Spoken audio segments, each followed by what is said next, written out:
चूँकि major general साहब आप जो है डिफेंस एक्सपर्ट हैं, इसके अलावा हाँ, बहुत जो वर्ल्ड की पूरी सियासत है हम अगर कहें, ख़ास तौर से मिलिट्री के हवाले से तो उस पर भी आपकी बड़ी अच्छी नज़र है।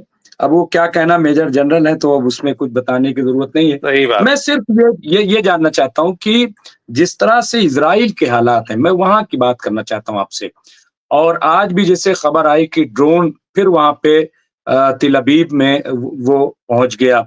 कल ये खबर आई थी कि दोबारा जो है, जो नेतन्याहू हैं, उनके घर तक ड्रोन फिर पहुँच गया। इससे पहले वहाँ बाकायदा जो है वो अंदर जाकर के तस्वीरें तक ले आया। एक तरीके से अटैक हो गया था।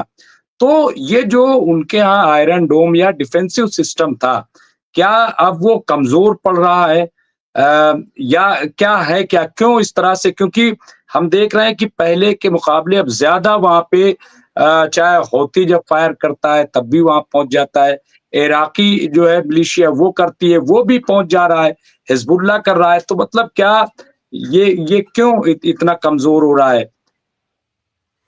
नहीं, बिल्कुल बहुत-बहुत शुक्रिया डॉक्टर मुमताज़ रिज़वी और आप इनवाइट करने के आपके शो में बहुत ही मज़ा आ रहा है। इनफैक्ट डॉक्टर रुमान हाशमी जी की जो बिगर पिक्चर दी है, बहुत ही बेहतरीन, बहुत ही माशाल्लाह क्या बात थी। तो ये मैं ये कहना चाहूँगा कि देखिए कि जो आप कह रहे हैं, यहाँ पर कोई भी एक मिलिट्री माइंड से अगर मैं सोचता हूँ, तो जब भी कोई डिफेंसिव होता है तो ऑफेंसिव वाला आदमी उसका कोई ना कोई तोड़ निकाल देता है। आज इजराइल के पास अलग अलग किस्म के एयर डिफेंस सिस्टम में, जैसे आपने सही फरमाया कि आयरन डोम है, फिर इनके पास एरो 2 एरो 3 है, इसके अलावा इनका अपना डेविड स्लिंग्स है, फिर पैट्रियट आ गया है, अभी इन्होंने थर्ड भी ले आए, अमेरिका ने थर्ड दे दिया इनको जो बहुत ही लेटेस्ट सिस्टम है, ये सब दे दिया। लेकिन जो हर डिफेंसिव सिस्टम की एक लिमिट होती है, कितना कर सकता है वो, कितने को बचा सकता है, 100 50 150 200। यहाँ पर हिजबुल्लाह के पास रॉकेट्स बहुत है, रॉकेट ड्रोन्स, और एक उनके अंदर एक फीलिंग है कि एक जो शुरू से सोच है कि इजराइल को खत्म करना है। ये सब देखते हुए जब वो लॉन्च करते हैं कि 150 ड्रोन, 150 रॉकेट, 200 रॉकेट, तो उनका आयरन डोम में गिरा देता है, काफी हद तक के बर्बाद करने में सफल रहता है। लेकिन फिर भी एक लिमिट के बाद जब आते हैं तो वो निकलने में सक्सेसफुल हो जाते हैं। और यहाँ पर मैं ये कहना चाहूँगा कि किस प्रकार से वो जब वो आयरन डोम में है क्षमता है, आयरन डोम और एरो 2-3 में, कि जो रॉकेट टारगेट की तरह जिससे ज्यादा नुकसान होने की क्षमता है, चांसेस है, उसको डिस्ट्रॉय करता है, वो सबको डिस्ट्रॉय नहीं करता है। तो जब वो बाकियों को वो छोड़ देते हैं जो नॉर्मल डेजर्ट की तरफ जा रहे हैं, सी की तरफ जा रहे हैं, या नॉर्मल गाँव की तरफ जा रहे हैं जहाँ लोगों ने पहले शेल्टर ली हुई है, लेकिन जैसा कि मैंने कहा कि इतनी बड़ी संख्या में आ रहे हैं जिसकी वजह से वो लोग हमला करने में सफल हो रहे हैं। दूसरी बात, कई बार वो डिसेप्शन का भी इस्तेमाल करते हैं, इतने सारे रॉकेट भेजते हैं, साथ में एक लो फ्लाइंग ड्रोन भेज देते हैं जो सीधा नेतन्याहू के घर पे जाता है। वाकई में ये इजराइल के लिए बहुत बड़ी चिंता का सबब है, क्योंकि नेतन्याहू के घर पर हमले हो रहे हैं, उनकी मिलिट्री बेसिस पर हमले हो रहे हैं, हैफा में हमले हो रहे हैं, नेवल बेसिस पर हमले हो रहे हैं, तो जो काफी हद तक सफल भी हो रहे हैं। तो ये वहां पर किस प्रकार से जो तरीका निकाल रहे हैं, वो उनके रॉकेट बेसिस, उनके रॉकेट लॉन्च, जहां पर उनका एमनिशन है, असला है, और जो आपके ये सीरिया में भी जहां उनकी बेसिस है उनको डिस्ट्रॉय करने की कोशिश कर रहे हैं। लेकिन क्योंकि ये लड़ाई 1 साल से ज्यादा हो गया और हिजबुल्लाह ने भी बहुत समय से तैयारी की, पूरा टनल नेटवर्क बनाया हुआ, तो ये सब उन्होंने जितना भी असला और हथियार है वो ज्यादातर बेस पे रखे हुए, निकलते फायर करते फिर बीच में छुप जाते, फायर एंड फॉरगेट या फायर एंड स्कूट, फायर किया छुप गए, बदली कर लिया। तो बड़ा मुश्किल है ऐसे में इनकी सभी बेसिस को, सभी असला को डिस्ट्रॉय करना। हालांकि काफ़ी उनको सक्सेस मिल रही है, लेकिन हिजबुल्लाह अभी भी काफ़ी हद तक बचाने में सफल है। और इजराइल के ये इतना आधुनिक होने के बाद, अमेरिका की सपोर्ट होने के बाद भी ये पूरी तरह से रोकने में वाकई में सक्षम नहीं हो पा रहे हैं डॉक्टर रिजवी।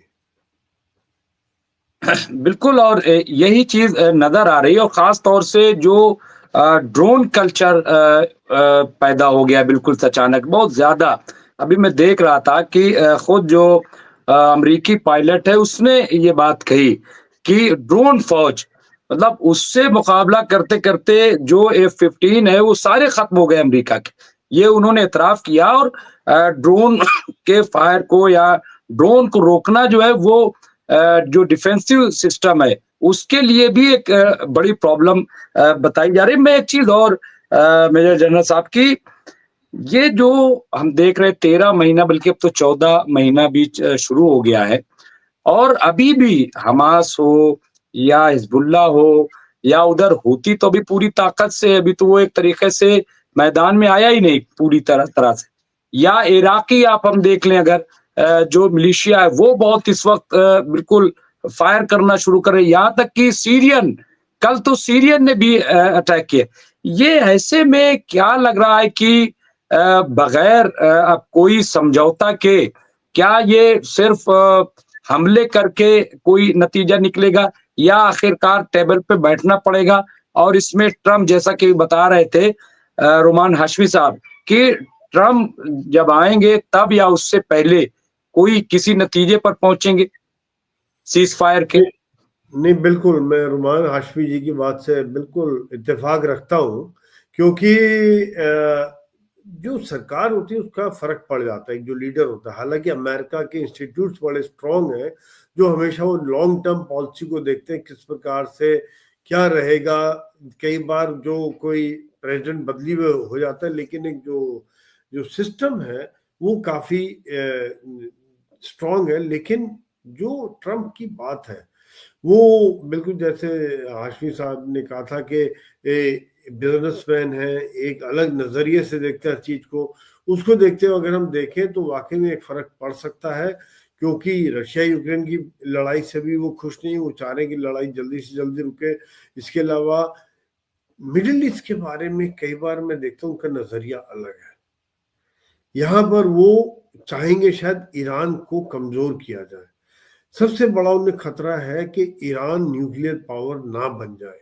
ये एक बहुत बड़ा खतरा उनको लगता है, अमेरिका को और इजराइल को। दोनों ही नहीं चाहेंगे कि ईरान किस तरह से न्यूक्लियर पावर बने, और यही उसको कमजोर करने की कोशिश कर रहे हैं। और ईरान जो है वो ये प्रॉक्सीज के द्वारा इनके ऊपर हमले कर रहा है, कि चाहे वो जैसा आपने सही फरमाया कि Hamas, Hezbollah, Houthi, Syria, Iraq, Islamic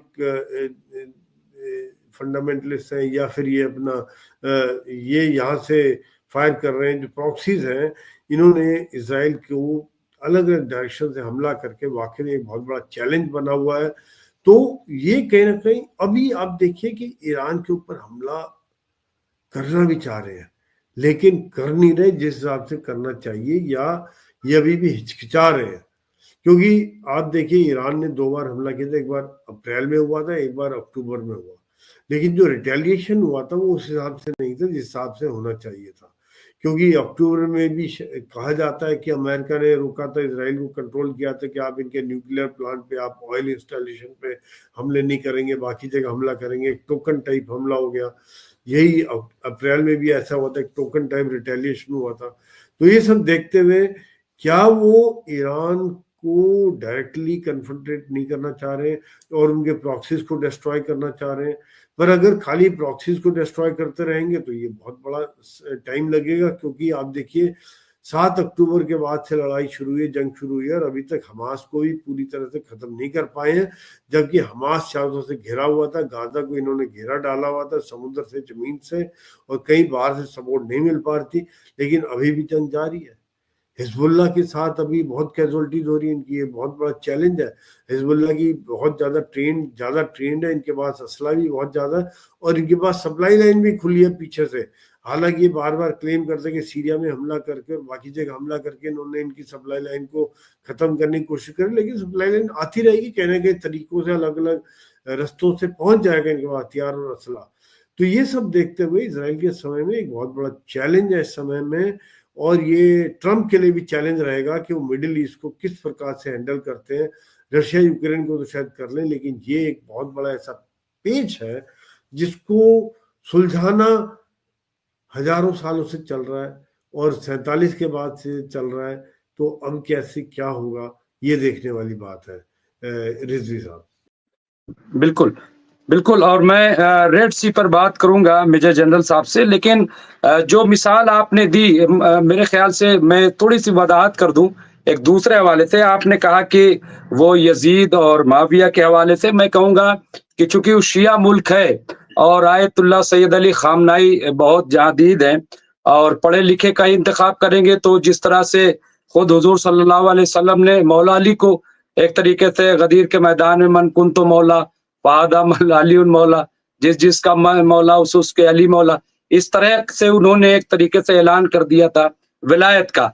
तो ये भी हो सकता है कि वहाँ पे फ़ौक़ियत जो है वो जो एक पढ़े लिखे या जो भी वहाँ पे सिस्टम होता होगा, हो सकता है उसको इख्तियार किया हो, क्योंकि हालात जो इस वक़्त बड़े ख़राब हैं और लफ्ज़ ख़ामनाई जो है वो दुनिया जानती है।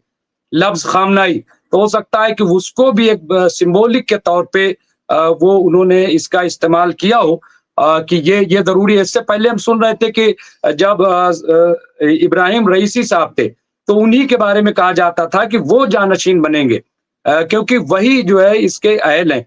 तो सिचुएशन चूँकि बहुत क्रिटिकल ईरान की, यही इसीलिए मैं जानना चाह रहा था रोमान हाशमी साहब से कि क्या मतलब होगा, क्योंकि अगर ख़ामनाई साहब को कुछ होता है और वहाँ पे जानशीनी बदलती है, तो चूँकि जो नए सदर आए हैं, उनके बारे में भी अलग-अलग तरह की बातें हो रही हैं कि वो प्रो अमेरिकन हैं या वो थोड़ा-से मॉडर्न टाइप के हैं, वो जो इब्राहिम रईसी जैसे थे, वैसे नहीं। ये तमाम तरह की वो चीज़ें भी, और खुद ईरान के अंदर जितनी कंट्रोवर्सी जो है उठती रहती है, आप देखते हैं। तो एक मुश्किल तो है, मैं समझता हूँ, लेकिन इस पे फिर मैं बात करूँगा रोमान हाशमी साहब। मैं मेजर जनरल साहब से सोई साहब से कि ये जो रेड सी है, ये भी एक बहुत बड़ी प्रॉब्लम बन गई। और जिस तरह से हमने देखा कि पूरा यूरोप और अमेरिका मतलब पूरी ताकत जो गए, लेकिन टस से मस नहीं हो रहा है ये हौती जो है, और रेड सी अभी वैसे ही ब्लॉक है। इसका ये कैसे हल होगा? क्या वो ये शर्त फिर इसमें माननी ही पड़ेगी कि यहाँ से तमाम जो गजा से इजरायली फौजी सब हटें और मुआहदे को माने, समझौते को कबूल करें, जो भी हैं शर्तें? रिजवी साहब, ये वाकई में दुनिया के लिए काफी परेशानी का सबब है कि जिस प्रकार से रेड सी के ऊपर जो हमले हो रहे हैं, इसका जो खामियाजा इस समय में शायद हम लोग और बाकी दुनिया जो इधर एशियन कंट्रीज है काफी भुगत रहे हैं, क्योंकि जो आने जाने की कीमत है, तेल की कीमत बढ़ गई है, जो उनका जो ट्रांसपोर्टेशन कॉस्ट काफी ज्यादा हो गई है। तो ये देखते हुए और हुथी के ऊपर कंट्रोल कैसे किया जाए, ये बहुत बड़ा चैलेंज हो गया अभी अमेरिका के लिए और इजराइल के लिए। देखा जाए तो मुझे कई बार ये लगता है कि इजराइल के तो रेंज से भी बाहर पड़ता है, क्योंकि 2000 किलोमीटर से ज्यादा पड़ जाता है। इजराइल को शायद ये लग रहा है कि काफी बड़ा चैलेंज है उनको हुथी को हैंडल करना। इसलिए हम देख रहे हैं कि ज्यादातर हमले जो किए गए हुथी के खिलाफ वो अमेरिका और इंग्लैंड ने किए हैं, क्योंकि लेकिन फिर भी अब देखिए कितना फैले हुए हैं, उनके पास भी बेसिस हैं, हथियार बहुत लेटेस्ट हथियार हैं। वो कई बार हथियारों की नुमाइश कर चुके हैं, परेड कर चुके हैं, अपनी परेड होती है उनकी। और जिस प्रकार से डिस्पर्स होके जंगलों में छुप के वो रह रहे हैं, तो एक तरह से जिसको मैं कहूँगा गुरिल्ला वॉरफेयर कर रहे हैं रेड सी के ऊपर। और जो पैसेंजर शिप है जिनके ऊपर प्रोटेक्शन कम है, उनको वो टारगेट कर पा रहे हैं और सक्सेसफुल भी हो रहे हैं। तो एक देखा जाए तो अगर इनका कुछ ना कुछ मसले को ठीक तरीके से हल नहीं किया गया, तो ये एक दुनिया के लिए बहुत बड़ी परेशानी हो रही है। क्योंकि अगर ईरान उधर पर्शियन गल्फ की तरफ करता है या रेड सी में एक ब्लॉक लगा हुआ है, निकल रहे शिप, लेकिन काफी बड़ा चैलेंज रहता है, इंश्योरेंस की कीमत बढ़ गई है। तो ये सब देखते हुए कुछ ना कुछ तो एक कड़ा एक्शन लेना पड़ेगा, ताकि दुनिया के लिए ये जो बहुत बड़ी परेशानी है उसको किसी प्रकार से कम किया जाए। रिजवी साहब, तो आखिर में मैं आपसे 30 सेकंड का एक आप जो है वो सदारती खुतबा जिसको हम उर्दू में कहते हैं, वो अगर दें तो हम इसको समाप्त करें। जी, हालात के उस पे।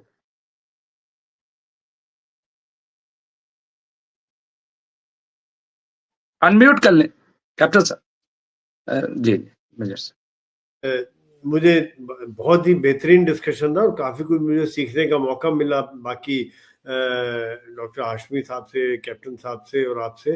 तो मैं यही कहना चाहूँगा कि इस समय में हालात जो मिडिल ईस्ट के हैं वो काफ़ी नाजुक हैं और जो चल रहा है इसका कोई सोल्यूशन नज़र नहीं आ रहा है। और जब नेतन्याहू के जैसे भी आपने सही फरमाया कि इनको एक और जगह सुरक्षित स्थान पर भेजा जा रहा है, यानी कि इजराइल अब इस चीज़ को समझ रहा है कि इतना उनको घर पे कई बार अटैक हो गया है, उनके मिलिट्री बेसिस पे हमला हो रहा है, तो कभी भी कहीं भी हमला हो सकता है। पूरी तरह से महफूज नहीं है वहां पर, उनका एयर डिफेंस पूरी तरह से कामयाब नहीं है, कहीं ना कहीं नाकामियां तो उनको देखनी पड़ रही है। तो ये सब देखते हुए और जिस तरह चारों तरफ से हमले हो रहे हैं, इसराइल थमने का नाम नहीं ले रहा है, ये चाहे इंसानी हुकूक का खात्मा हो रहा है, चाहे आम आदमी की जानें जा रही हैं, उसका कोई फर्क नहीं पड़ रहा है, इसराइल को ह्यूमन राइट्स का कोई वो सुनवाई नहीं है। तो ये सब देखते हुए इस समय में हालात काफी नाजुक हैं। उम्मीद यही करते हैं कि शायद ट्रम्प आए या कुछ और बेटर सेंस प्रिवेल करे और मिडिल ईस्ट में शांति आए। आज मैं आपके शो के थ्रू यही कहना चाहूंगा। जी जी जी, बहुत बहुत शुक्रिया मेजर जनरल संजय सोई साहब, आपका बहुत शुक्रिया। इसके साथ साथ ग्रुप कैप्टन देवनाथ जी का शुक्रिया और रोमान हाशमी साहब का, कि जिन्होंने बड़ी अच्छी अपडेट्स, एक बेहतरीन तज्जिया जिसको कह सकते हैं, और मेजर जनरल साहब ने अप्रिशिएट भी किया उनको उस बात को लेकर के। तो आप तमाम हजरात का बहुत बहुत शुक्रिया।